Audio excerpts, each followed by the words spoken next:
नमस्कार। रस मंजरी साहित्य सृजन पटल से मैं डॉक्टर अरुणा पाठक विंध्य की धरती से आप सभी का स्वागत करती हूँ, अभिनंदन करती हूँ।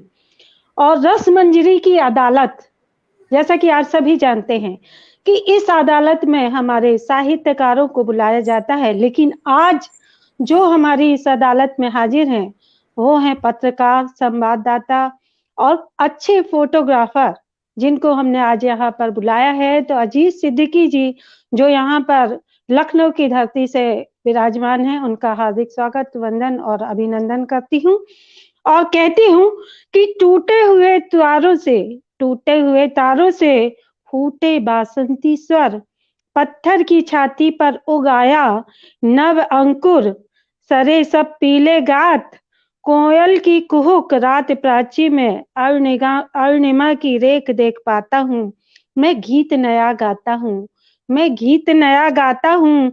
टूटे हुए सपनों की कौन सुने सिसकी, अंतर की चीर व्यथा पलकों पर ठिठकी। हार नहीं मानूंगा मैं, रार नहीं मानूंगा, हार नहीं मानूंगा मैं, रार नहीं मानूंगा।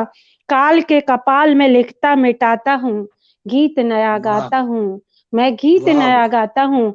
तो अटल बिहारी वाजपेयी जी की इस कविता से मैं आज जी रस मंजरी पटल का शुभारंभ करना चाहूंगी और जी आप सभी बहुत दर्शकों को बताना चाहूंगी कि हमारे साथ आदरणीय अजीज सिद्दीकी जी, जो कि आज हमारे साहित्यकार के साथ साथ पत्रकार और संवाददाता भी है और बहुत ही संपादक हैं, उनका मैं हार्दिक यहाँ पर अभिनंदन करती हूँ। और आज जज के रूप में जिनको भूमिका दी गई है और आज जो हमारे जज के रूप में यहाँ हैं, उनको किसी परिचय के मोहताज नहीं है और एक अपने आप में विशेष शख्सियत है और शख्सियत ही यहाँ पर जज बनकर आती है। तो ऐसी शख्सियत को मैं आप सब से रूबरू कराती हूँ, विवेक कवीश्वर जी। हार्दिक स्वागत, अभिनंदन, जो कि नमस्कार। दिल्ली से यहाँ पर उपलब्ध हैं, दिल्ली से यहाँ पर हैं और मैं स्वागत करती हूँ सर। और आपका सबसे पहले स्वागत है। मैं आदरणीय सर, अब मैं आपसे ही कवीश्वर जी से मैं अनुमति लेती हूँ आगे अपने पटल को संचालन करने के लिए। और मैं सबसे पहले मैं देना चाहूंगी आज हमारे जो पत्रकार जी हैं उनका परिचय देती हूँ कि क्या है, क्यों बुलाया गया है उनको इस कटघरे में, क्या चाहती है जनता उनसे जवाब, क्या क्यों चाहती है। तो उसके कुछ सवालों के जवाब के लिए पहले हम उनको परिचय दे दें और साथ ही साथ हमारे साथ जो दर्शक यहाँ पर जुड़ेंगे, हम उनसे अनुरोध करेंगे कि अगर आप चाहते हैं कि जो हमारे कटघरे में है और अगर आप चाहते हैं कि वो दे प्रश्नों की जवाब, तो आप भी अपने प्रश्न पूछ सकते हैं, नीचे लिखिएगा। और उस अगर वो प्रश्न ऐसे लगे कि हम उनसे पूछ सकते हैं तो बिल्कुल हम उन प्रश्नों का भी समावेश आपके साथ करेंगे। तो साहित्यकारों की अदालत के साथ-साथ साहित्यकारों से पूछे गए प्रश्नों को भी हम यहाँ पर पूछेंगे और एक हमारी वेबसाइट बनी हुई है, मैं चाहूँगी कि ज्ञान जी उसका परिचय देंगे, लेकिन अभी मैं सिद्दीकी जी का परिचय देती हूँ। और सिद्दीकी जी की जब बात करती हूँ, तो वो वाक़ई में इतनी बड़ी शख्सियत है, तो मैं कहती हूँ कि अब्दुल अजीज सिद्दीकी जी, जिनका नाम है, पिता हैं स्वर्गीय अब्दुल मजीद सिद्दीकी जी, जन्म तिथि आपकी 15 जुलाई 1961 और आप हजरतगंज लखनऊ के निवासी हैं। आपने स्नातक बीए से की है, भारतीय नागरिकता है, हिंदी अंग्रेजी भाषा है। जब व्यवसाय की बात आती है तो आप फोटो जर्नलिस्ट हैं। 1980 में लाल किले से इंदिरा गांधी से सम्मानित किए गए थे बेस्ट फोटोग्राफर के लिए और मेजर जनरल हबीबुल्लाह ने बेस्ट फोटोग्राफी 1985 में प्रशंसा पत्र दिया था। यानी जो हमारे सामने उपस्थित है वो बेस्ट फोटोग्राफर भी हैं। और जब पत्रकारिता की बात आती है तो 1977 से दैनिक नवजीवन समाचार पत्र में फोटोग्राफी की आपने शुरुआत की थी। 1986 से 2000 तक हिंदी नवजीवन में मान्यता फोटो जर्नलिस्ट के रूप में आपने काम किया है और उसके साथ-साथ उत्तर प्रदेश मान्यता प्राप्त संवाददाता समिति के राज्य कार्यकारिणी के पद पे आपने कार्य किया है और 2008 से 22 वर्ष तक राष्ट्रीय हिंदी दैनिक साप्ताहिक मासिक समाचार पत्र कंट्री ऑफ इंडिया के आप प्रधान संपादक भी हैं। तो आपका हार्दिक स्वागत, वंदन, अभिनंदन करते हैं। इसके साथ-साथ आप उर्दू उर्दू दैनिक गरीब नवाज एक्सप्रेस के 11 वर्षों से उर्दू के इस अखबार का संपादन कार्य कर रहे हैं और वर्तमान समय में भी कर रहे हैं, तो बहुत बहुत बधाई देती हूँ। और पत्रकारों के राष्ट्रीय संगठन प्रिंट मीडिया वर्किंग जर्नलिस्ट के एसोसिएशन के राष्ट्रीय अध्यक्ष हैं और राज्य मुख्यालय पत्र मान्यता प्राप्त वरिष्ठ पत्रकार हैं। तो जो हमारे सामने जिसकी समाज के लिए समाजदेही है, जो समाज के लिए काम करते हैं, ऐसे व्यक्ति जो पत्रकार हैं, जो जनता की निष्पक्ष भावना को पत्रकारिता के माध्यम से प्रकट करते हैं और अपनी बातों को पत्रकारिता के माध्यम से लाते हैं, तो मैं चाहूंगी यदि जनता के भी सवाल होंगे तो जनता जरूर हमारे साथ समर्थन में आएगी और हमारे दर्शक उनसे सवाल कर सकते हैं। अजय सिद्दीकी जी, आपका मैं रसमंजरी के पटल पर हार्दिक स्वागत करती हूँ। चाहूंगी 2 शब्द आप कहें। बहुत बहुत शुक्रिया आपका इसमें बुलाने के लिए, और आप जो भी सवाल पूछेंगे उसको मैं जवाब देने की कोशिश करूंगा। बिल्कुल, आप कटघरे की दहलीज में आ चुके हैं, अब आप कटघरे में हैं और बिल्कुल कटघरे से जो भी यहाँ पर जवाब दिए जाएंगे वो जनता को दिए जाएंगे और दर्शकों को दिए जाएंगे, साहित्यकारों को दिए जाएंगे, ऐसी आशा के साथ मैं आपको आमंत्रित करती हूँ। और इसके साथ जब जहां पर हम सवाल लेते हैं, सवाल और जवाब करते हैं, तो वहां पर एक जज का होना आवश्यक है और जज वो होना चाहिए जो वाकई में जज दिखे भी और उसके जजमेंट भी जज के हों, यानी निष्पक्ष हो। तो हमारे सामने जो आज जज के रूप में उपस्थित हैं, उनका परिचय मैं बड़े गर्व से कराना चाहूंगी आपको कि आप मूलतः महाराष्ट्र से हैं, विवेक कवीसर जी, और दिल्ली में आपका निवास स्थान है। वाणिज्य में आप स्नातक हैं और प्रबंधन में परास्नातक हैं। गोदरेज समूह के जनरल मैनेजर हैं जो अब सेवानिवृत्त हैं। और जब बात आती है लेखन की, तो 50 वर्षों से निरंतर लेखन कर रहे हैं। गीत, कविता, दोहे, गजल, हाइकू, कथा, नाटक, उपन्यास, सबके आप एक कहना चाहिए कि बिल्कुल समर्थक भी हैं और प्रवर्तक भी हैं। 7 एकल संग्रह जिनके आ चुके हैं और 13 साझा पुस्तकें इनकी प्रकाशित हो चुकी हैं। काव्य संग्रह का संपादन किया है, पत्र पत्रिकाओं में इनका प्रकाशन हुआ है। 40 वर्ष से रंगमंची अनुभव, बहुत बड़े नाटककार हैं। इनके नाटककारों को 35 नाटक के 400 शो हो चुके हैं।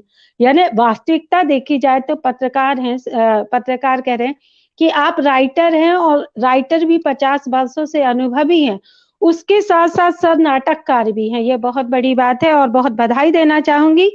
और रेडियो अपनी वॉइस आपने रेडियो दूरदर्शन को दी है। दिल्ली विश्वविद्यालय से श्रेष्ठ कवि होने का अवार्ड आपको प्राप्त है। अनेकों पुरस्कार, बहुत सारे काव्य पाठ आपको ने किए हैं और बहुत सारे आपको पुरस्कार मिले हैं। तो ऐसे जब हम नाम लेते हैं आदरणीय विवेक कवीसर जी का, तो हार्दिक स्वागत, वंदन, अभिनंदन करती हूँ सर। और आज जज की महती भूमिका के लिए मैं आपको आमंत्रित करती हूँ कि आज रसमंजरी के इस पटल पर आप जज की कुर्सी पर मैं आपको विराजमान करती हूँ और आशा करती हूँ कि सर, मैं चाहूंगी कि आप हमारे निवेदन को स्वीकार करें। बहुत बहुत धन्यवाद। इतनी बड़ी पर्सनालिटी के सामने, इतने बड़े व्यक्तित्व के सामने मुझे आपने जज के रूप में देखना पसंद किया। आप सबका बहुत बहुत धन्यवाद, अभिनंदन, शुभकामनाएं। और बिल्कुल सर, यहाँ पर अगर जब महती भूमिका के बारे में बात बताती हूँ, तो जब वकील के रूप में बात करती हूँ, तो यहाँ पर हमारे डॉक्टर ज्ञानचंद मिश्रा जी जो रायपुर से हैं और एमआर हैं और मेडिकल रिप्रेजेंटेटिव के साथ साथ बहुत सारे काम, जब साहित्य की बात आती है तो साहित्य में भी एक इनकी अलग पहचान बन रही है। और तेज तर्रार ऐसे जो साहित्यकार हैं जो समाज को दिशा देते हैं, दशा देते हैं, ऐसे हैं हमारे ज्ञानचंद जी। स्वागत है ज्ञानचंद जी। बहुत बहुत धन्यवाद आदरणीय। और मैं माइक आपको देती हूँ और फिर जी धन्यवाद। और रसमंजरी साहित्य सृजन पटल की ओर से मैं आप सभी का पुनः एक बार अभिनंदन करता हूँ, वंदन करता हूँ, और दर्शकों की ओर से आप सभी को एक बार प्रणाम प्रेषित करता हूँ। और जैसा कि हमने पिछली बार भी डिक्लेयर किया था कि यह साहित्य की अदालत जो रसमंजरी साहित्य सृजन पटल के सानिध्य में डॉक्टर आदरणीय अरुणा पाठक जी के सानिध्य में ये क्रम चल रहा है। हम एक रोज एक नए नए व्यक्तित्व को मिलवाएंगे जिनकी समाज के प्रति अपनी एक अलग जवाबदेही है, जो समाज का नेतृत्व करते हैं और उसी कड़ी में इस बार हमारे साथ श्रीमान अब्दुल अजीज सिद्दीकी जी, जिनका पत्रकारिता का लगभग 40 वर्षों से ज्यादा का अनुभव है और नेशनल हेराल्ड जैसी संस्थाओं में पत्रकारिता की है। हम उस पर आज बहुत सारी चीजों में चर्चा करेंगे। हालांकि ये इंफॉर्मेशन मुझे कहीं से नहीं मिली है, बड़े रिसर्च के बाद हमने ये कलेक्ट की है। तो एक बार पुनः मैं सभी का स्वागत करता हूं और वक्त जाया न करते हुए एक सूचना आप सभी को देता हूं कि आप सभी दर्शकों से निवेदन है कि आपके भी 1 या 2 प्रश्न हम आज खुले मंच से लेंगे श्रीमान अजीज सिद्दीकी जी के लिए, जो जनता की अदालत में उनका जवाब देंगे वो आज रसमंजरी साहित्य सृजन पटल पे। और इसके साथ साथ हम शीघ्र ही अपनी वेबसाइट लॉन्च कर रहे हैं जिसका डोमेन है www.rasmanjarisahityasrijan.com।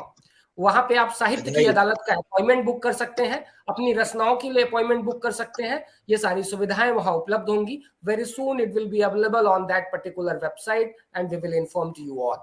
सो मैं निवेदन करूंगा कि दीदी आपके हाथों में पटल देते हुए, और अब पहले तो आपका परिचय दूंगा। हालांकि मेरा परिचय खुद आपके परिचय का मोहताज होता है, मेरा परिचय भी आपके साथ है, लेकिन ये चूंकि मेरी नैतिक जिम्मेदारी है कि मैं परिचय दूं। आप आदरणीय डॉक्टर अरुणा पाठक, विंध्य की आन बान और शान, श्री रामचरितमानस में आपने रस निरूपण किया और आपने डॉक्टर ऑफ फिलॉसफी की उपाधि प्राप्त की, और इसके अलावा अनेक भारत के कोने कोने में जाकर के आपने कविता पाठ किया और विंध्य की का गौरव बनने का सौभाग्य प्राप्त हुआ।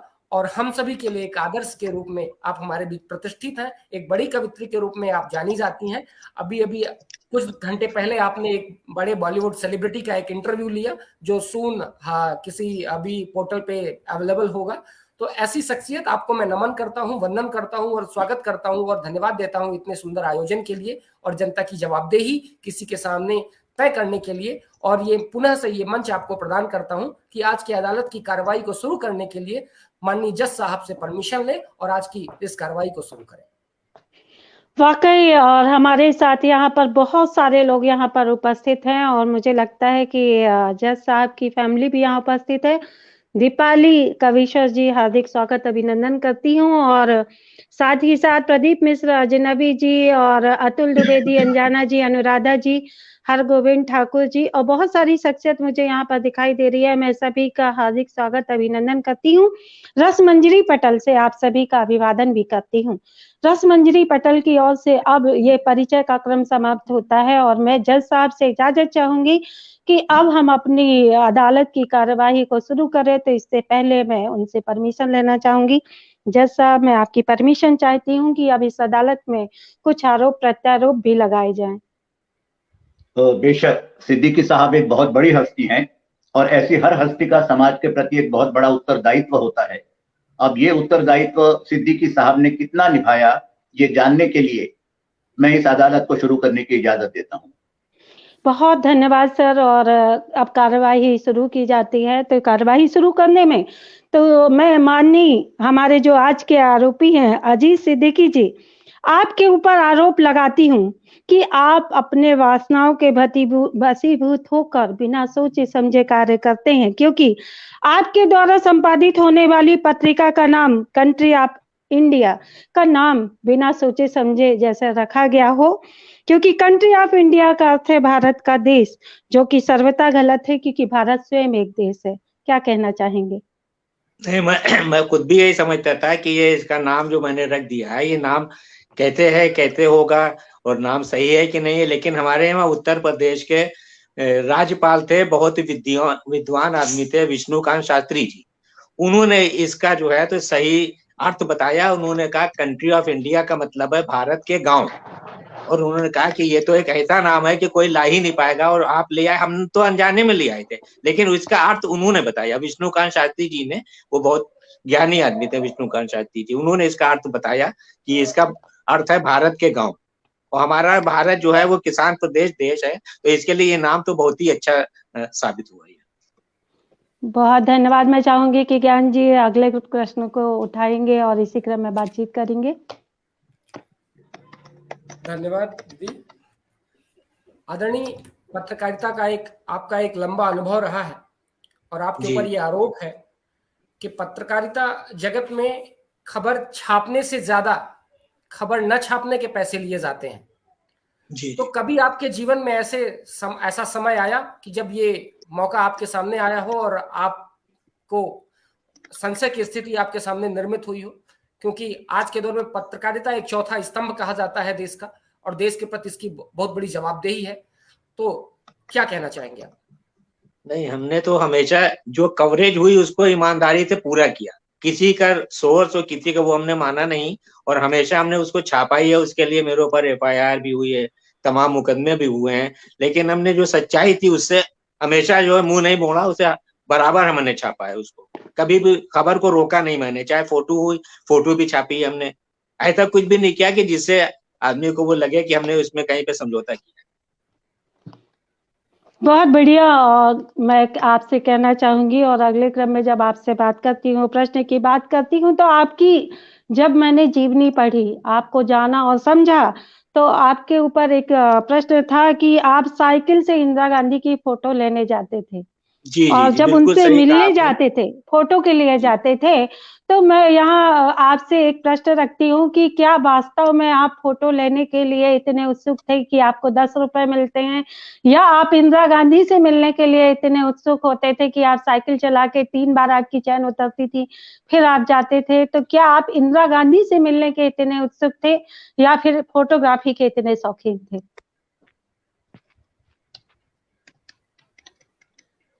हेलो, हेलो, आपकी आवाज जी कट जी, रही है? आवाज आ रही है, बिल्कुल। तो मैं उस वक्त नौकरी में नहीं था, और मैं उसमें काम कर रहा था एरंड में। तो इंदिरा गांधी जी जब आती थी तो एयरपोर्ट में मुझे जाना होता था, और सीढ़ियों से उतरते हुए फोटो खींचते थे, और वो फोटो ला के, और उस वक्त वो कैमरा वो वाला होता था जिसमें 12 ही नेगेटिव बनते थे, तो बड़ा महंगा वो होता था। उसको ला के काट के फोटो बना के फिर फोटो प्रेस में देते थे। जब वो फोटो छपती थी तो उसका मुझे 10 रुपया मिलता था, अगर नहीं छपती थी तो कोई पैसा नहीं मिलता था। और मैं साइकिल से जाता था, और एयरपोर्ट मेरे वहां से करीब 14-15 किलोमीटर दूर था, और साइकिल भी ऐसी थी कि उसकी 2-3 बार चेन उतर जाती थी, और टाइम पे मुझे पहुंचना भी पड़ता था कि सीढ़ी से उतरते हुए फोटो भी खींचना है। तो मैं अपने बिजनेस भी के लिए भी जाता था कि भाई मैं पैसा मिलेगा, और मैं कवरेज भी करता था। बहुत बढ़िया। अगले क्रम में मैं चाहूंगी कि ज्ञान जी आप अपने प्रश्नों को रखें और इस चर्चा को, अपनी अदालत को आगे बढ़ाएं।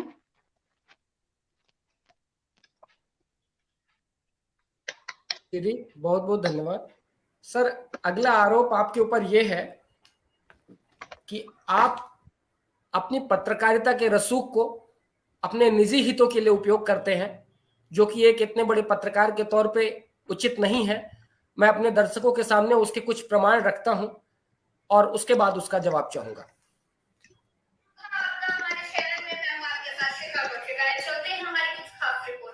ताजा मामला राजधानी लखनऊ का है, जहां येवेट रोड के रहने वाले मोहम्मद आरिफ सिद्दीकी का है, जिन्होंने बताया कि मेरी गाड़ी पर यूपी ट्रैफिक पुलिस की तरफ से ऑनलाइन ई चालान भेजे जा रही हैं, जिससे मैं परेशान हूं। उन्होंने ये भी बताया कि 11 नवंबर को मेरी गाड़ी बताकर प्रयागराज में 1000 का चालान काटा गया, जो कि मेरी गाड़ी नहीं है।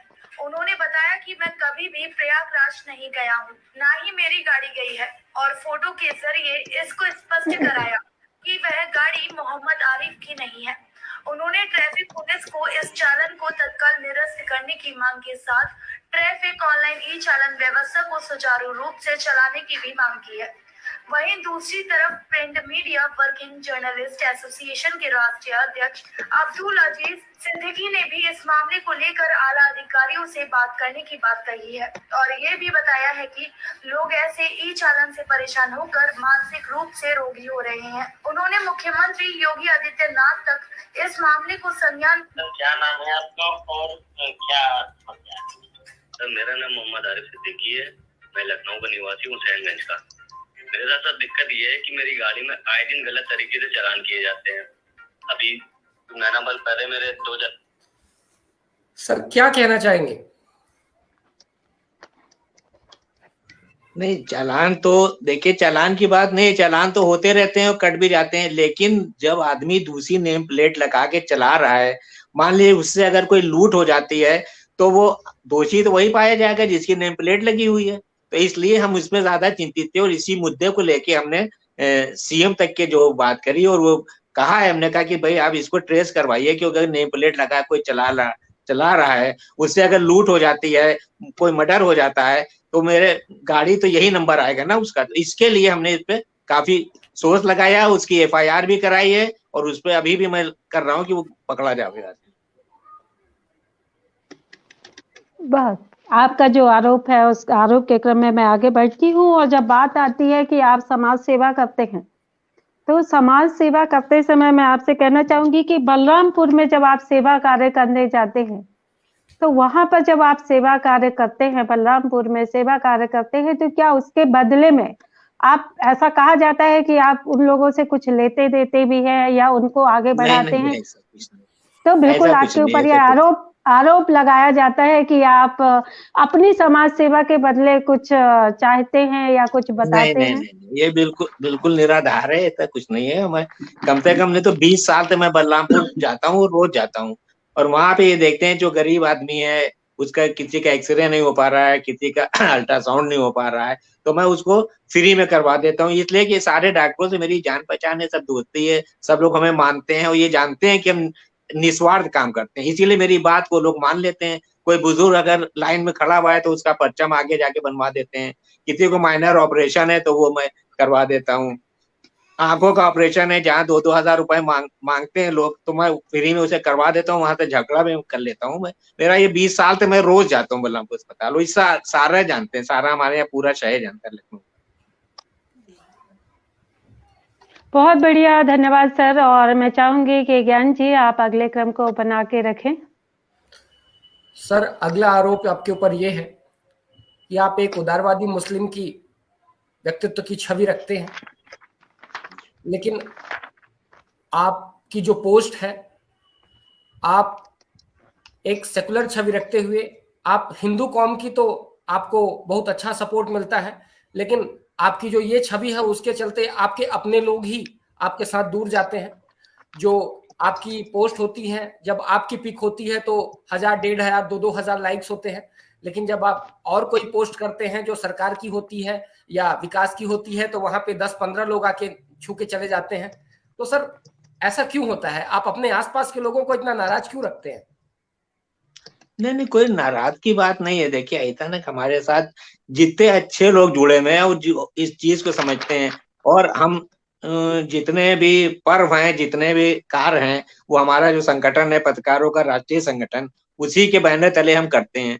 और हमने तो अभी 2020 से माननीय अटल बिहारी वाजपेयी जी का कार्यक्रम करना शुरू किया है, जो भारत रत्न अटल सम्मान में देता हूँ, और उसमें मैं चयन करता हूँ, और 6 महीने पहले से ही चयन करने लगता हूँ, और कम से कम नहीं तो 30-35 प्रदेश के लोगों को मैं सम्मान करता हूँ, कवित्रियां, कवि और तमाम साहित्यकार।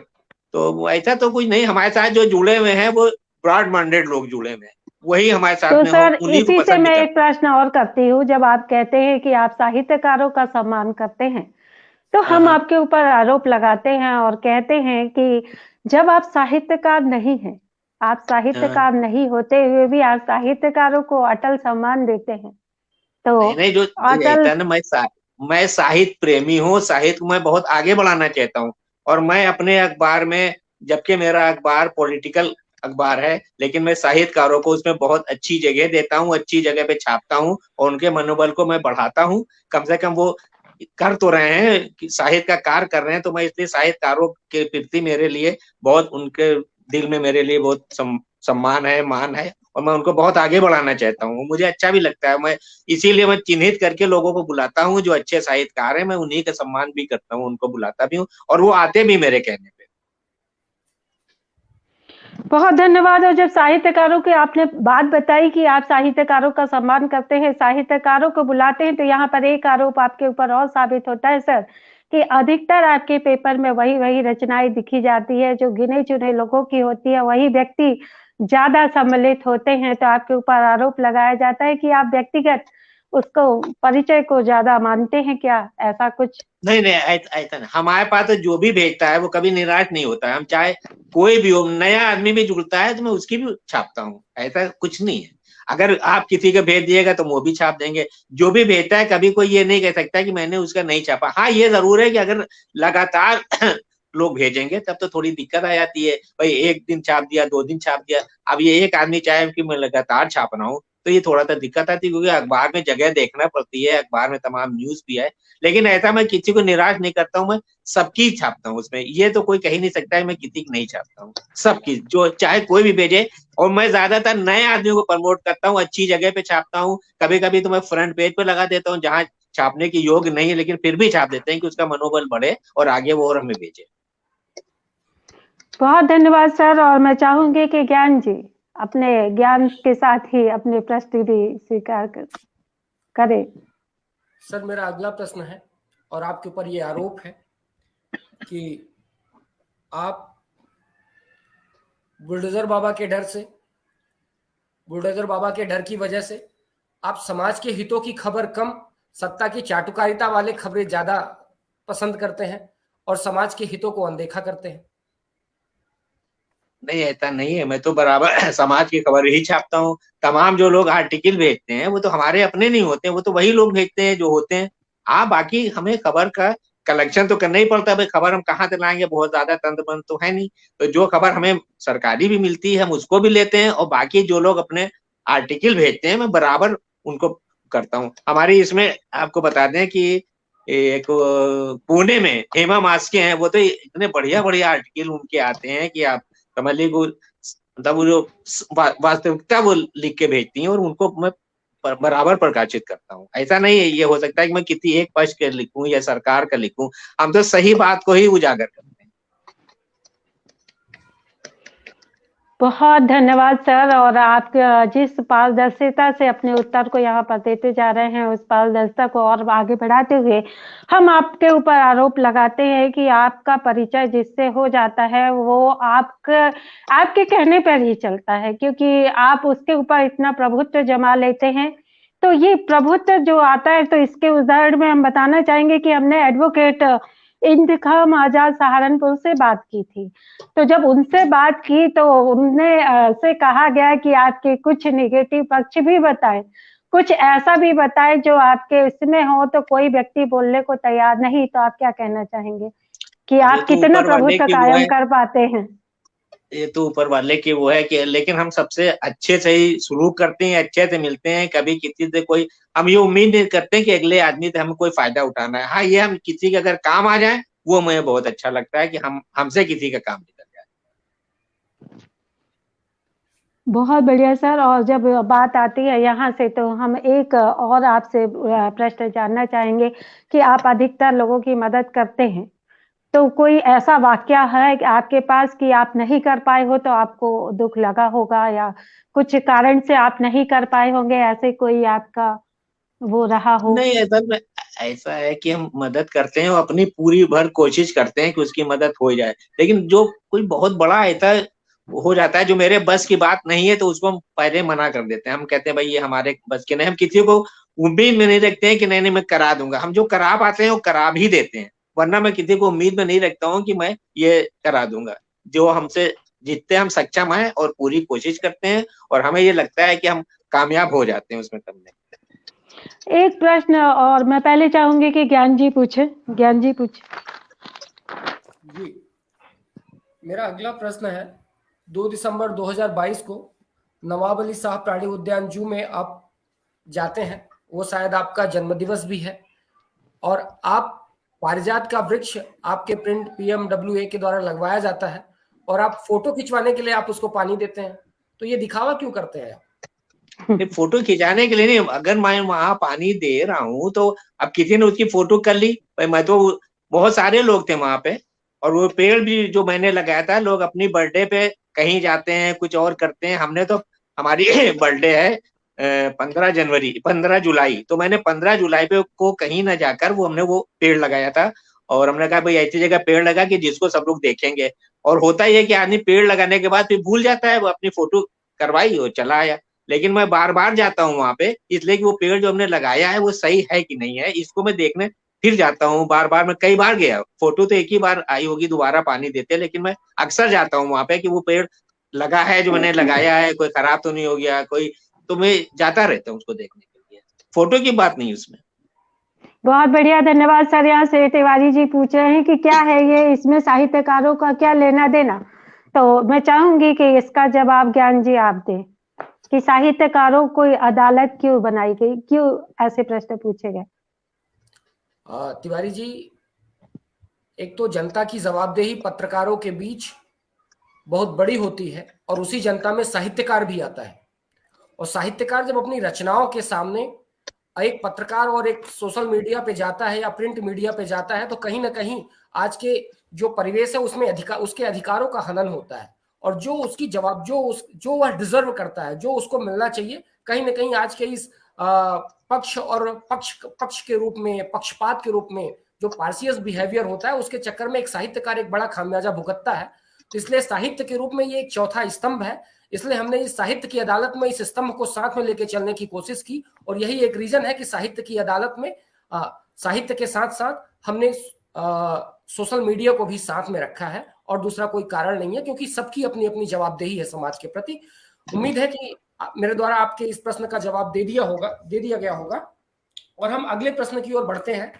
सर, आप जो खबरों की ड्राफ्टिंग करते हैं, मैंने अपने सारे सोर्सेस देखे, जितना हो सकता था मैंने पूरी रिसर्च की।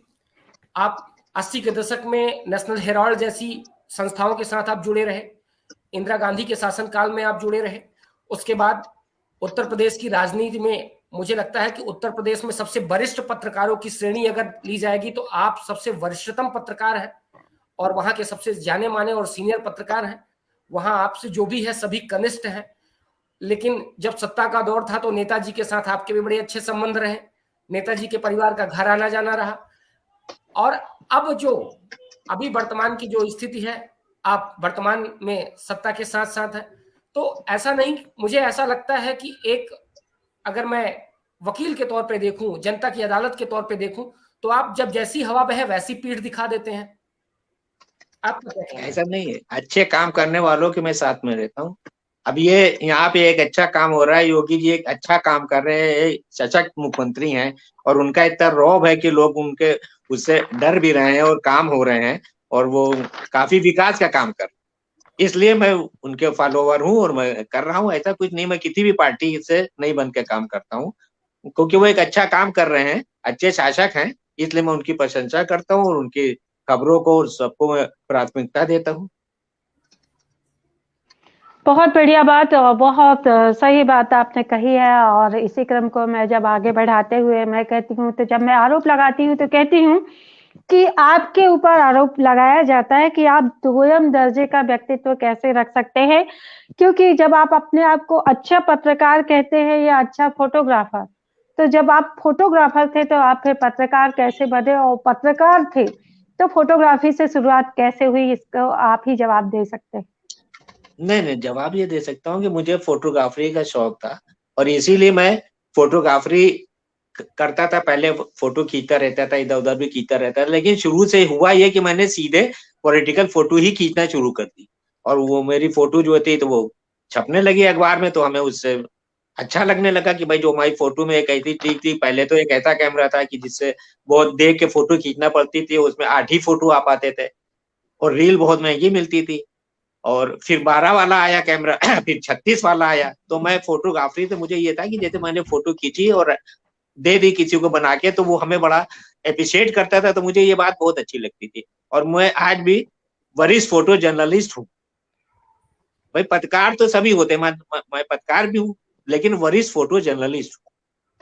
जो हमारी राज्य मुख्यालय से मानता है वो वरिष्ठ फोटो जर्नलिस्ट किया। वरिष्ठ फोटो जर्नलिस्ट का मतलब ये सीनियर पत्रकार हुआ, सीनियर पत्रकार हूँ जी। बहुत बढ़िया। और जब एक आपके ऊपर आरोप लगाया जाता है तो आप इतने समय से, इतने लंबे समय से अगर किसी पत्रिका के प्रधान संपादक है, उसके साथ साथ कई पत्रिकाओं के और पेपर के अगर आप प्रधान संपादक है, तो ये किस तरह किया जा सकता है? आपके ऊपर ही, आपसे ही पूछा जा सकता है। नहीं, ऐसा नहीं। जैसे मैं काम तो वो कर रहा हूँ, लेकिन जो मेरी जितने भी अखबार हैं वो मेरे नाम से अब कोई भी अखबार नहीं है। मैंने सबको अलग अलग सबके वो कर दिया है। मैं खाली उसमें आप ये समझ लीजिए कि उसको मैं देखभाल, उसकी देख रेख करता हूँ, लेकिन मेरे नाम से कोई भी इस टाइम नहीं चल रहा है। और मैं तो सिर्फ अपना कार्य कर रहा हूँ, अपनी पत्रकारिता कर रहा हूँ, फोटोग्राफी कर रहा हूँ। जितने अखबार हैं वो सब दूसरे के नाम से अखबार हैं। मेरे नाम से कोई भी अखबार नहीं चल रहा है। हाँ, मैं उसको देख रेख कर रहा हूँ, लेकिन उसके मालिक दूसरे लोग हैं।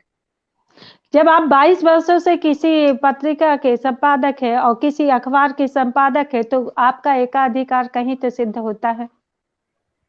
नहीं, मैंने बीच में सबको ट्रांसफर कर दिया। जो मैंने शुरू किया था, जो मैंने निकाला था, वो मैंने दूसरों के नाम उसको ट्रांसफर कर दिया, मेरे नाम से नहीं है। बिल्कुल, बहुत अच्छा। और मैं चाहूंगी कि ज्ञान जी आप अगले प्रश्न को रखें। सर, मेरा अगला प्रश्न ये है और ये आरोप है कि आप पत्रकार कम, बॉलीवुड सेलिब्रिटी ज्यादा है। आप फिल्म स्टार देवानंद को कॉपी करते हैं, आप उनके जैसा ड्रेसअप पसंद करते हैं, उनके जैसे टोपी लगाते हैं, उनके जैसा कोट अटायर में आप रहना पसंद करते हैं। तो ये अगर इतना शौक है तो आप बॉलीवुड में नहीं जाकर के ये पत्रकारिता में कैसे आ गए? नहीं, हमें शौक नहीं है। मैं तो शुरू से ऐसा ही। आज देखिए, मैं टोपी नहीं लगाया हूँ। आज कहाँ टोपी लगाए? मुझे शौक नहीं है। मैं तो शुरू से ही ऐसा हूँ। आप मेरे पहले की फोटो देख सकते हैं, उससे पहले की फोटो देख सकते हैं। ऐसा कुछ नहीं है। और मुझे पत्रकारिता से ही लगा हुआ है। हमें उसके अलावा कुछ अच्छा ही नहीं लगता है, क्योंकि ये एक ऐसी चीज है जिससे हम किसी की पत्रकार के उस पर हम किसी की मदद भी कर सकते हैं, और कहीं किसी अन्य उसमें हम नहीं कर पाएंगे। हमारा ये एक शौक है कि हम लोगों की मदद करें, इसलिए मुझे पत्रकारिता ही पसंद है। और मेरा तो शौक है ऐसे। मैं देखिए, आज मैं कहाँ कैप लगाऊंगा? जाड़े की वजह से कभी मैं लगा लेता हूँ कैप। मैं शुरू से ही ऐसा हूँ। आप मान्यता प्राप्त संवाददाता समिति के राज्य कार्यकारिणी के पद में काफी लंबे समय तक रहे हैं, तो क्या कहना चाहेंगे? नहीं, उसमें रहे तो उसमें तमाम जो लोगों के हमारे जिससे हो सका, जिसके उसमें होता है ना कि लोगों की मान्यता कराने का होता है कि किसी की मान्यता करा दो, ये आदमी को होता है कि तो वो हमने कराई। उसमें हम उसमें रहे तो लोगों को उससे लाभ पहुंचाया, और अभी भी हम कर लेते हैं। मान लिया इस टाइम जो है, अभी भी हम लोगों की जितनी मदद हो सकती है, जिसके भी जो काम है, सूचना में है या कहीं पे मैं करने में तत्पर रहता हूँ, करता भी रहता हूँ उसमें। बहुत बढ़िया। और आपके जवाबों के क्रम को लेते हुए मैं चाहूंगी कि ज्ञान जी 1 या 2 प्रश्न और ही रखे जाए, समय सीमा को देखते हुए तो इसको बढ़ाते जाएंगे। और साथ ही साथ मैं जज साहब से भी निवेदन करूंगी कि वो अपने निर्णय को तैयार करते जाए, क्योंकि जैसे ही ये होता है तो निर्णय का वो आ जाएगा। तो मैं चाहूंगी कि ज्ञान जी आप अपने प्रश्नों को रखें यहाँ पर। सर, आपके ऊपर ये आरोप है कि गत 12 नवंबर 2022 को देश का प्रचलित हत्याकांड श्रद्धा वाकर और आफ्ताब का जो केस हुआ था, मैंने कंट्री ऑफ इंडिया की बहुत सारी लिंक खंगाली, आपकी पोस्ट खंगाली, लेकिन मुझे कहीं भी इस हत्याकांड का जिक्र नहीं मिलता है। और जिससे ये साबित होता है कि आपने कहीं ना कहीं एक विशेष पक्ष को अपने हृदय में स्थान देते हुए आपने इस खबर को स्थान देने का महत्व नहीं समझा। और जबकि सभी मीडिया में, सभी प्रिंट मीडिया में, सभी सोशल मीडिया में ये खबर चर्चा का विषय थी, फिर कंट्री ऑफ इंडिया में आपने इसको जगह क्यों नहीं दी? नहीं, कंट्री ऑफ इंडिया में छपा है, लेकिन बाहर के एडिशन में छपा था, हो सकता है उस टाइम यहाँ रह गया, लेकिन छपा मेरे पास, कॉपी भी मैं आपको भेज सकता हूँ। छपा है मेरे पास, फोटो के साथ छपा है। जी बिल्कुल, धन्यवाद। सर, जब आरोप लगाए जाते हैं तो आरोप के क्रम में एक आरोप आपके ऊपर अधिकतर ये लगाया जाता है कि आप महिलाओं को बहुत आगे बढ़ाते हैं, और महिलाओं को आगे बढ़ाने का काम आपका साहित्य का क्षेत्र हो या कहीं उनको जरूरत हो तो उस क्षेत्र में आगे आप आते हैं, तो क्या कहना चाहेंगे? नहीं, ऐसी बात नहीं। पुरुष को भी आगे बढ़ाते हैं, महिला को भी आगे बढ़ाते हैं, लेकिन महिलाएं जो कम से कम उनका एक विश्वास मेरे ऊपर है, और वो जानती हैं कि हम अच्छे से उनको जो है तो वो प्रमोट करेंगे, और वो फॉलो भी करती हैं, जो भी हम उनका जो होता है वो छापते हैं, और ऐसी कोई बात नहीं है। बहुत बहुत धन्यवाद सर, और बहुत ही सुंदर हमारी अदालत की कार्यवाही चल रही है। और मैं चाहूंगी कि ज्ञान जी एक प्रश्न आप और ले, इसके बाद समय सीमा को देखते हुए हम आगे बढ़ेंगे। बिल्कुल। सर, मुझे लगता है कि अंतिम आरोप होगा आपके ऊपर। 28 दिसंबर 2021 को आप हाजी अली दरगाह जाते हैं, आप बाकायदे सोशल मीडिया से लाइव करते हैं, लेकिन आप बतौर पत्रकार वहीं सिद्धिविनायक मंदिर है, आप उसको लाइव नहीं करते हैं। तो सर, बतौर पत्रकार आपकी जवाबदेही तो दोनों तरफ तय होती है, तो आपका इस बारे में क्या विचार है? नहीं, वो उसमें ऐसा नहीं। मैं तो मंदिर बराबर और भी कहीं जाता ही हूँ, लेकिन ये कि वहां तो हमें पता भी नहीं था। मैं तो हाजी अली गया था क्योंकि हमारा कार्यक्रम था, वही यहाँ पे क्या कहते हैं लखनऊ में 25 दिसंबर को 26 को मैं वहाँ एक काम से किया था। और बाकी तो मैं जब अजमेर वगैरह जाता हूँ तो वहाँ पुष्कर है सब है, मैं बराबर वहां जाता हूँ, ऐसा कुछ नहीं है। और बराबर मैं सभी कहीं जाता हूँ, मंदिर है, गुरुद्वारा है, मैं सब कहीं जाता हूँ, सारी कहीं की कवरेज भी करता हूँ। एक प्रश्न और साथ ही आरोप भी है कि पहले की पत्रकारिता में जो पारदर्शिता थी और आज की पत्रकारिता जो है जो सुविधा भोगी हो चुकी है, तो उसके बारे में आपके ऊपर भी कुछ आरोप लगते हैं। तो आप क्या बताना चाहेंगे कि पहले की पत्रकारिता और अब में क्या अंतर रह गया? पहले की पत्रकारिता ये थी कि पहले इतने संसाधन नहीं थे, लोग पैदल चलते थे, लोग साइकिल पे चलते थे, झोला टांग के पत्रकारिता करते थे, और वही असली पत्रकारिता होती थी। और लोग जाते थे तो जिधर से निकल जाते थे तो उधर लोग कहते थे ये आज इधर कैसे आ गए। आज की पत्रकारिता जो है, पत्रकार हर गली में हर जगह दूसरा पत्रकार आपको मिल जाएगा, हर तीसरा आदमी पत्रकार है। तो पत्रकार की गरिमा कोई खत्म कर दिया गया है। और ये मैं कहूंगा कि जो पत्रकार हैं, असली पत्रकार, तो वो तो बेचारे अपने साइकिल से भी चल रहे हैं, और जो इस तरह के हैं जो बहुत ज्यादा अपने आप को हाई फाई करते हैं, तो वो पत्रकारिता कम कर पाते हैं। लेकिन जो वाकई में पत्रकार, अब आप समझ लिए कि मेरे पास एक स्कूटर है, वो इस स्कूटर को मैं वही चलाता हूँ, मैं कहीं लेके नहीं मतलब और कोई बड़ी गाड़ी भी नहीं चलाता हूँ, और लेके जाता हूँ गाड़ी, और बहुत पुरानी 20 साल पुरानी गाड़ी है, मुझे वही अच्छी लगती है। अगर हम चाहें तो बड़ी गाड़ी भी लेके जा सकते हैं, लेकिन हमें उसी में सुकून मिलता है, क्योंकि मुझे पत्रकारिता करना है, मुझे दिखावा नहीं करना है। और जो दिखावा नहीं करेगा वही पत्रकारिता कर पाएगा। दिखावे वाले पत्रकारिता कर नहीं पाते, उनको पूरा दिखावा ही चाहिए होता है। बहुत बढ़िया सर। और जब अटल सम्मान के उस कार्यक्रम में मैंने वहां जाकर देखा था, आपके प्रिंट एसोसिएशन का जो कार्यक्रम था, उस कार्यक्रम में जो आपकी गरिमा थी और वहां पर जो आपको स्थान मिला था, तो उस स्थान को जब देखा गया तो ऐसा माना गया कि सर्वश्रेष्ठ स्थान आपका था। तो आप क्या कहना चाहेंगे कि ये आपने खुद मेहनत परिश्रम से प्राप्त किया है या किसी और नहीं, की बिल्कुल वजह से? हमने मेहनत किया है, और ऐसे हमारी टीम भी है। मैं पत्रकार संघ का राष्ट्रीय अध्यक्ष हूँ, हमारी टीम है, उसमें कोर कमेटी है, कोर कमेटी के हमारे सारे पत्रकार हैं जो मेरा सहयोग करते हैं, दिनों रात मेरे साथ रहते भी हैं। और हर वक्त अगर हम कभी रात को 12 बजे कहते हैं तो पूरी टीम हमारी इकट्ठा हो जाती है। बहुत जुझारू लोग हैं मेरी टीम में, कोर कमेटी के लोग होते हैं, उनसे मैं राय लेता हूँ, उनके उस पे उन्हीं के दम पे मैं सारा सब कुछ करता हूँ, तभी मैं सक्सेस हो पाता हूँ। अकेले कोई आदमी नहीं कर पाएगा, वो सब उन्हीं का सहयोग है उसमें। मैं चाहूंगी कि ज्ञान जी आप एक प्रश्न और करें, इसके बाद समय हो चुका है, तो समय के साथ हम रखते हैं। तो सर, आपने अपनी एक सोशल मीडिया की एक पोस्ट में आपने कहा कि जब आपकी नेकी, आप जो नेकी करते हो, वो नेकी अगर किसी के बुरे के रूप में आप तक वापस आए तो ये समझ लेना कि ये नेकी खुदा ने कबूल कर ली है। तो सर, आप इनडायरेक्टली किसको निशाना बना रहे थे? नहीं, किसी को नहीं, ये तो एक कोटेशन था जो आया, और ये बात सच्चाई भी है कि अगर आप किसी के साथ नेकी कर रहे हो और अगर उसका बदला आपको उस बुराई में मिल जाए, तो ये तो सच्चाई है कि आपकी नेकी जो है तो ऊपर वाला कहीं ना कहीं उसे कबूल कर लेता है। ये तो ये सच्चाई भी है। ये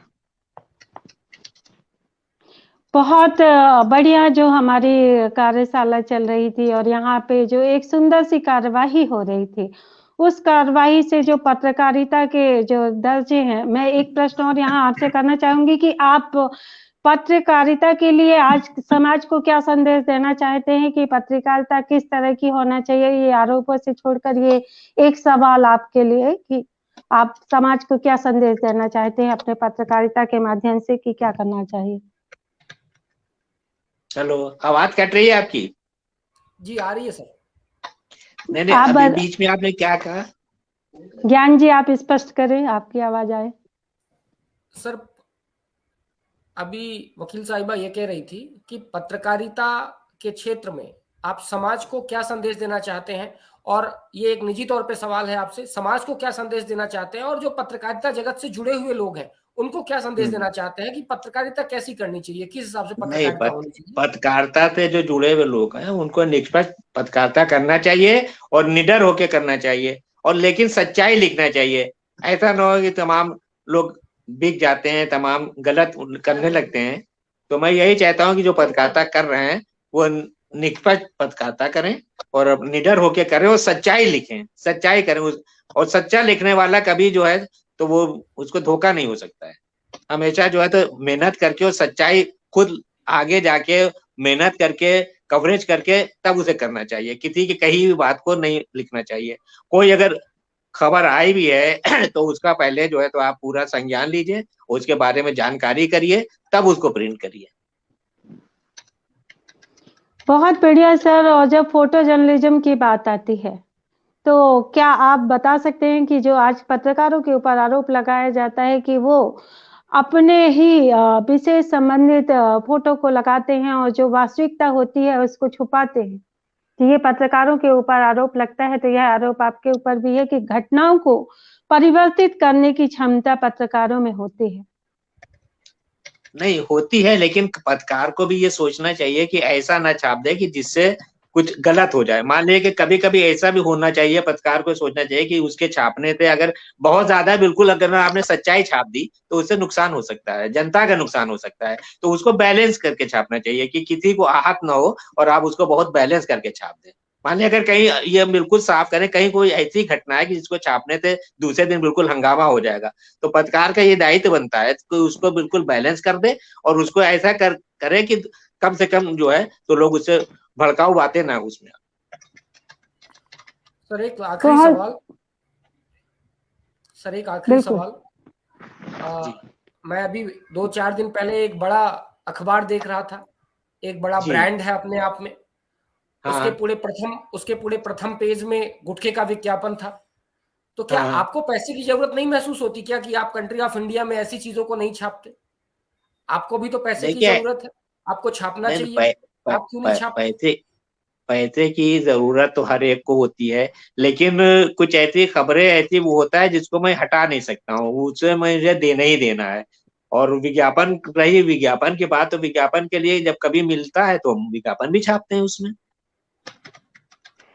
पर जब जैसे विज्ञापन लिए जाते हैं तो जब अमिताभ बच्चन के ऊपर आरोप लगाया जाता है कि जब वो गुटखे का और केसरी पान मसाले का प्रचार करते हैं अमिताभ बच्चन, तो क्या ऐसे एडवर्टाइज सही होते हैं? नहीं, वो तो जनता को भ्रमित करते हैं। जनता को भ्रमित करते हैं, ऐसा करना नहीं चाहिए। लेकिन अब चलिए, तो आदमी अपना मन है, आदमी को पैसा कमाना है और जो विज्ञापन दे रहा है ये उसका अपना आउटलुक है कि किससे वो करवा रहा है। अब इस मुद्दे पे हम क्या उसमें कह सकते हैं, ये तो अपने अपने अलग सोच की बात है, किसी के ऊपर हम ऐसा नहीं कह सकते। बिल्कुल सर, यहाँ हम आपकी सोच जानना चाह रहे हैं कि आपकी सोच क्या है। भाई हमारी सोच तो ये है कि अगर मेरे पास 4 खबरें हैं और ऐसी खबरें जो अहम है और अगर एक विज्ञापन आ गया है जिसकी वजह से 4 खबरें नहीं जाएंगी तो मैं विज्ञापन नहीं लगाता हूँ, मैं खबर छापता हूँ। बहुत बढ़िया बात, बहुत शानदार बात। और ज्ञान जी, मैं चाहूंगी कि अब अदालत की अब बहुत कुछ जो हमने कार्यवाही की है और उससे बहुत सारी चीजें हमारे सामने निकल कर आ गई हैं। और जब अजीज सिद्दीकी जी की बात होती है तो बहुत सारे आरोप हमने गंभीर लगाए, लेकिन जिस सहजता और सरलता से आप उसका उत्तर देते हैं और बिना क्रोधित हुए कहते हैं, तो इस क्रम को मैं कहती हूँ आप आगे बढ़ाएं और इसे निवेदित करें जज साहब से। बहुत बहुत धन्यवाद वकील साहिबा। माननीय जज साहब, हमारे आज के इल्जामात का दौर हम दोनों तरफ से खत्म करते हैं और आज का जो निर्णय है उसके लिए आपसे निवेदन करते हैं कि आप आज के कार्यक्रम के लिए अपना फैसला दें। अजीज सिद्दीकी साहब के जो भी जवाब आए जनता के समक्ष रसमंजरी साहित्य सृजन पटल के माध्यम से, एक बार निवेदन है आपसे कि आप अपना निर्णय दें। माननीय जज साहब।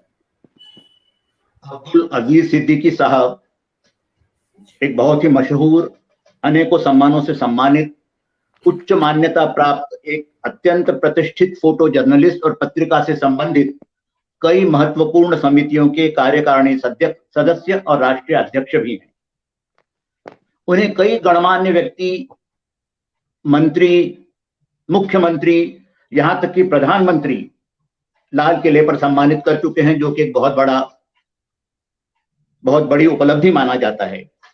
22 वर्षों से जाने माने समाचार पत्र कंट्री ऑफ इंडिया के प्रधान संपादक और 11 वर्षों से उर्दू दैनिक गरीब नवाज एक्सप्रेस के संपादक रह चुके हैं। स्पष्ट है वो पत्रकारिता और फोटो जर्नलिज्म के क्षेत्र में गहरी पैठ रखते हैं, गहरा प्रभाव रखते हैं और इन विषयों के मर्मज्ञ हैं। निश्चय ही ऐसे व्यक्ति का समाज के प्रति एक बहुत बड़ा दायित्व होता है और ये दायित्व सिद्दीकी साहब ने कितना निभाया ये जानने के लिए आज इन पर मुकदमा चलाया गया वकील साहिबा डॉक्टर अरुणा पाठक जी की तरफ से और वकील साहब श्री ज्ञानचंद मिश्रा जी की तरफ से रसमंजरी की अदालत में। काफी तीखे प्रश्न इनसे पूछे गए और उतनी ही निर्भीकता से इन्होंने उनके उत्तर दिए। अगर मैं गलत नहीं हूं तो करीबन 32 प्रश्न इनसे पूछे गए, जो अपने आप में अच्छा खासा नंबर है। इनसे पूछा गया कि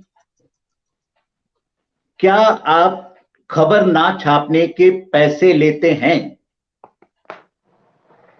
खबर छापना जितना जरूरी है उतना ही खबर ना छापना भी उन लोगों के लिए जरूरी है जो समाज का कलंक है।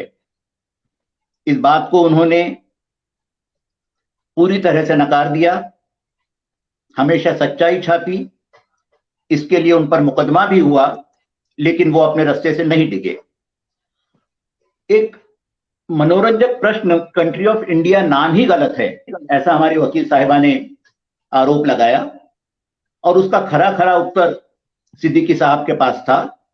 उस समय के बहुत ज्ञानी, बहुत गुणी उत्तर प्रदेश के राज्यपाल विष्णु शास्त्री जी ने यह नाम पास किया था, उनको सजेस्ट किया था और उनके अनुसार इस नाम का अर्थ है भारत के गांव। मैं सहमत हूं सिद्दीकी जी से, क्योंकि भारत गांव में ही बसता है और यह नाम बहुत ही सार्थक नाम है। एक बहुत कटु और जबरदस्त आरोप जो इन पर लगा कि वे अपने प्रभाव को निजी फायदे के लिए इस्तेमाल करते हैं। एक क्लिप भी सुनाई गई अदालत को। उनकी गाड़ी का प्रयागराज में गलत चालान हुआ, इसके लिए उन्होंने सिस्टम को चैलेंज किया, यूपी के मुख्यमंत्री योगी जी से बात की, ऐसा क्यों? लेकिन इसका एक बहुत सार्थक और खरा खरा जवाब सिद्दीकी साहब ने दिया कि जब वो वहां थे ही नहीं तो चालान काटने का मतलब क्या। और इसी हमारे सिस्टम की गलती को दिखाने के लिए वो ऊपर तक गए, योगी जी से उन्होंने बात की और सच्चाई जानने के बाद कानून में कुछ जरूरी परिवर्तन भी हुए। बलरामपुर में सेवा करने से पैसा कमाने का एक बहुत कटु आरोप इन पर लगा। यह ऐसा आरोप है जिससे कोई भी अपनी शांतता, अपनी मानसिक स्थिति खो सकता है, लेकिन इसका भी सिद्दीकी जी ने बहुत शांत रूप से जवाब दिया कि वो वहां सिर्फ जरूरत लोगों की मदद के लिए जाते हैं और अपने प्रभाव का इस्तेमाल वो सिर्फ लोगों की मदद के लिए करते हैं, क्योंकि लोग उन्हें जानते हैं, उनकी बात मानते हैं। इसलिए गरीबों की मदद करके, गरीबों की सेवा करके वो एक समाज के लिए अच्छा कार्य करते हैं। एक उत्तम सवाल कि आप साहित्यकार नहीं हैं, फिर भी साहित्यकारों को सम्मान देने का कार्य कैसे करते हैं? अटल सम्मान जो बहुत बड़ा सम्मान है, इसके लिए उनका जवाब कि साहित्यकारों का मनोबल, उनके लिए आदर, इसलिए वो ऐसे सम्मान देते हैं। लेकिन मुझे ऐसे लगता है कि अगर साहित्यकारों को सम्मान देना है, साहित्य लेखन में सम्मान देना है, तो जो व्यक्ति ये सम्मान दे रहा है उसे स्वयं भी उस क्षेत्र में पारंगत होना चाहिए, तभी निष्पक्षता से वो सम्मान दिया जा सकता है। एक बहुत अच्छा सवाल इनसे पूछा गया कि आप बुलडोजर बाबा से डरते हैं और इसीलिए सरकार की खबरें छुपाते हैं। जो भी ऐसी बातें जो सरकार को नागवार गुजरे उन्हें प्रकाशित नहीं करते। लेकिन बहुत सटीक जवाब, जो भी आर्टिकल्स लोग इन्हें भेजते हैं, और इन्होंने विशेष रूप से उल्लेख किया, पुणे से एक महिला इन्हें लगातार अच्छे लेख भेजती हैं और ये हर एक लेख को उसकी गुणवत्ता के आधार पर, उसकी जरूरत के आधार पर, उसकी सच्चाई के आधार पर ही छापते हैं। इनके एक वकील मित्र से जब बात की गई तो उन्होंने इनकी कुछ कमियों को बताया, दर्शाया, लेकिन इनका जवाब वही खरा जवाब कि सभी की मदद, कोई पक्षपात नहीं, किसी से किसी को गलत उम्मीद नहीं देते और ईमानदारी से मदद करते हैं। मुझे ऐसा लगता है कि अपने पक्ष को रखने के लिए, अपने मन की भावना को दिखाने के लिए इन्होंने अक्सर एक ही बात कही कि मैं सबके लिए काम करता हूं, निष्पक्ष रूप से काम करता हूं, किसी वर्ग विशेष की मदद नहीं करता। ये बात ठीक है, अच्छी है, लेकिन कई बार ऐसा लगता है कि ये बात सच है या नहीं, और इसीलिए उन पर एक बहुत बड़ा आरोप लगा कि आप महिलाओं की ज्यादा मदद करते हैं। किसी को भी आरोप तिलमिलाने के लिए काफी है, लेकिन उनका जवाब बहुत अच्छा रहा। मैं उससे संतुष्ट हूं कि महिला और पुरुष को देखकर वो मदद नहीं करते, बल्कि गुणवत्ता को देखकर, किसी कार्य की जरूरत को देखकर, किसी लेख की उत्तम क्वालिटी को देखकर ही वो चुनते हैं क्या छापना चाहिए और क्या नहीं। उन्होंने स्पष्ट किया कि मैं किसी भी अखबार का मालिक नहीं हूं, मैं सिर्फ उनके लिए एक पत्रकार की तरह, एक फोटो जर्नलिस्ट की तरह काम करता हूं, इसीलिए किसी खबर पे मेरा कोई प्रभुत्व नहीं है। बहुत अच्छे जवाब उनके, बहुत तीखे प्रश्न, सुंदर जवाब, सार्थक जवाब। लेकिन मैं उनको एक बात कहना चाहूंगा, आगाह करना चाहूंगा।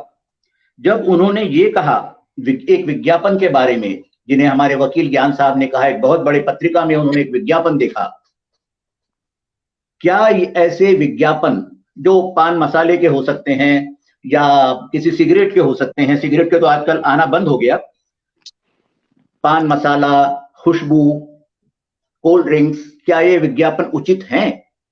इसमें उनका जवाब था कि पैसे की जरूरत हर इंसान को होती है, वैसे ही पत्रकार को भी होती है, और ये छपवाने वाले का आउटलुक है कि वो क्या विज्ञापन देता है। मैं उन्हें आगाह करना चाहूंगा कि अगर छपवाने वाला ज्यादा पैसे देके किसी गलत चीज का विज्ञापन छापना चाहे तो ये पत्रकार का, संपादक का कार्य है ऐसे विज्ञापन को ना ले। अगर अमिताभ बच्चन जैसे बड़े लोग ऐसे विज्ञापन देते हैं तो ये उनकी गलती है, इस बात का उन्हें अवश्य ध्यान रखना चाहिए। मैं उनकी इस बात से सहमत हूं कि वो विज्ञापनों से ज्यादा खबरों को अहमियत देते हैं, बहुत अच्छी बात। मुझे जिस बात ने सबसे ज्यादा प्रभावित किया वो सिद्दीकी साहब की शांत मुद्रा, उनका आत्मविश्वास, अपने क्षेत्र के प्रति उनका ज्ञान, और सबसे बड़ी बात, चेहरे पर कोई भी क्षोभ नजर नहीं आया, किसी सवाल को सुनकर वो तिलमिलाए नहीं। इसी से मालूम पड़ता है कि उनकी बात में सच्चाई है और वो बड़े से बड़ा सवाल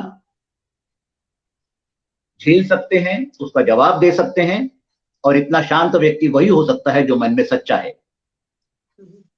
ये सब ध्यान में रखकर, तीखे प्रश्नों के सुंदर जवाब सुनकर, मैं सबसे पहले तो हमारी वकील साहिबा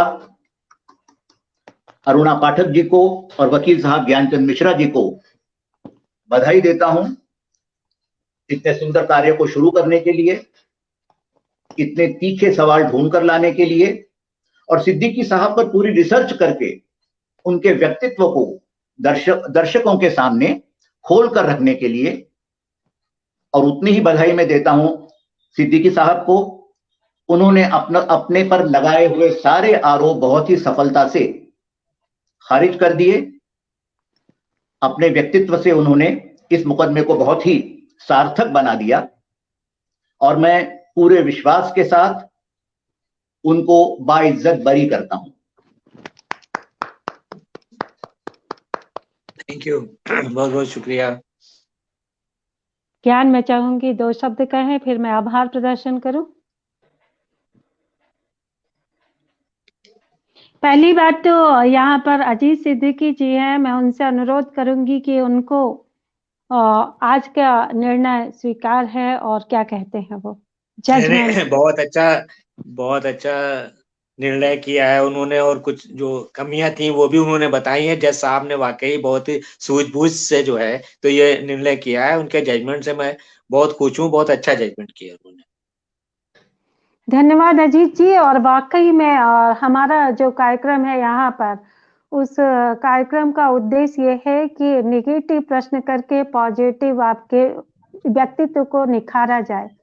तो जो हमारी सोच है, रसमंजरी की सोच है कि जब हम नेगेटिव बोलेंगे तो आपके अंदर जो पॉजिटिव है वो निकल कर आएगा।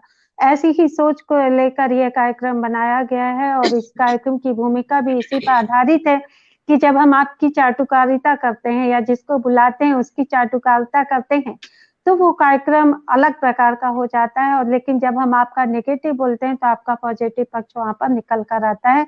ऐसे ही रसमंजरी कार्यक्रम की भूमिका है जिस पर एक टीम काम करती है। एक हमारी टीम है और टीम में वरिष्ठ सदस्य हैं जिनका नाम हम यहाँ पर चाहेंगे कि आप ज्ञान जी इनके सबके नाम लेकर एक बार आभार जरूर प्रदर्शित करें। दीदी बिल्कुल। सबसे पहले तो मैं परम आदरणीय देश के बड़े साहित्यकार, नामचीन साहित्यकार वागर्थ पटल के मालिक मनोज जैन जी को हार्दिक स्वागत करता हूं और प्रणाम प्रसिद्ध करता हूं। पटल पे हैं और आज के कार्यक्रम की सफलता की शुभकामना देने के लिए आपको विशेष धन्यवाद। जज के रूप में आदरणीय विवेक कविश्वर जी को बार बार नमन कर रहे हैं वो। आपको सर बहुत बहुत बधाई। इतना सुंदर आयोजन आपके माध्यम संपन्न हुआ। ये हमारी एक सलाहकार समिति है, हमारा एक एडमिन पैनल टीम है सर, जिसके माध्यम से, जिसके परिश्रम और लगन के बाद, क्योंकि बड़ा मुश्किल होता है किसी के व्यक्तित्व के बारे में खोजना, जबकि आपका और हमारा दूर दूर से कोई वास्ता नहीं होता। सिद्दीकी साहब के बारे में हमने बहुत सारी चीजें जुटाने की कोशिश की, लेकिन कहीं ऐसे रिसोर्सेज नहीं मिल पाया कि हम बहुत सारी चीजों को जुटा पाए। बहुत सारे लोगों को हमने चाहा, क्योंकि आप साहित्यकार नहीं हैं। बहुत सारे पैनल्स को हमने लखनऊ में जितने मीडिया हाउसेस हैं, हमने बहुत सारे लोगों को अप्रोच किया। हो सकता है धीरे धीरे वो लोग आप तक पहुंचेंगे कि आपके लिए फोन आया था। हमने जितनी लिंक्स थी सारी लिंक अप्लाईज की। इवन बॉम्बे तक में हमने अप्रोच किया, दिल्ली तक में अप्रोच किया, तब जाकर के कहीं एक निचोड़ हमको मिला और हम ये प्रश्न आप तक रख सके। और प्रश्न कोई भी ऐसा नहीं हो सकता है सर कि हम कोई भी प्रश्न उठा के आपके समक्ष रख लें। आपके सामने जो प्रश्न होना चाहिए वो भी वाजिब होना चाहिए और जिसकी जवाबदेही आपकी ही होनी चाहिए, किसी दूसरे की जवाबदेही नहीं बनती। तो हमारी सलाहकार समिति को बहुत बहुत धन्यवाद, जिसमें आदरणीय मनोज जैन जी, मीडिया प्रभारी अनुराधा पांडे जी, पूर्व IPS श्रीमान हरगोविंद ठाकुर जी, और इसके साथ साथ में डॉक्टर गोविंद नारायण सांडिल्य जी, सत्येंद्र मोहन शर्मा जी राजस्थान जयपुर से, और एक बड़े साहित्यकार जो बेंगलोर का साहित्य का धरातल कह सकते हैं हम, डॉक्टर प्रेम तन्मय जी। ये हमारी जो सलाहकार समिति है ये है। भविष्य में हम इस सलाहकार समिति को हम विस्तार देंगे और इस पे आगे ले जाने के कार्यक्रम की चर्चा करेंगे, किसको और कैसे अच्छे दर्जे पे लेके जाया जाए। आप सभी का मार्गदर्शन और दर्शकों की प्रतिक्रिया हमेशा आमंत्रित रहेंगी और आप सभी के आशीर्वाद से और आप सभी के सहयोग से निश्चित तौर पर यह कार्यक्रम सफलता की ऊंचाइयों को जाएगा।